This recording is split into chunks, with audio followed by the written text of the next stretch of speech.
जगामध्ये मदतीची भावना कमी झाली आहे असं अनेकदा म्हटलं जातं, पण काही जण याला अपवाद असतात. ते अनेकांच्या कठीण परिस्थितीमध्ये इतरांची मदत करण्यास धावून जातात.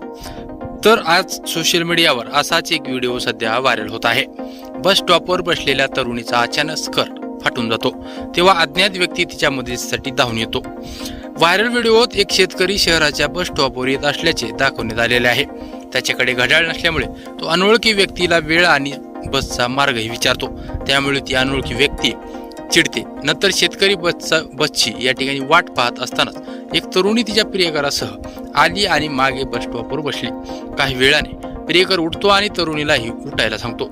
ती सीटवरून उठताच तिचा स्कर्ट मागून फाटतो. प्रियकराने पुढे काय केलं एकदा व्हायरल व्हिडिओतून तुम्ही सुद्धा बघू शकता. व्हिडिओ तुम्ही पाहिला असेल की जेव्हा जोडीदार तरुणीचा स्कर्ट फाटलेला पाहतो तेव्हा जोरजोरात हसू लागतो. पण शेतकरी स्वतःची परिधान केलेली लुंगी काढून तिला अंगावर ओढून घ्यायला सांगतो. हे पाहून तरुणी भावूक होते आणि शेतकऱ्याच्या पाया पडते आणि प्रियकराला त्याच्या वागण्यावरून खडे पडत होते. हे व्हिडिओचा शेवट या ठिकाणी होतो. धन्यवाद.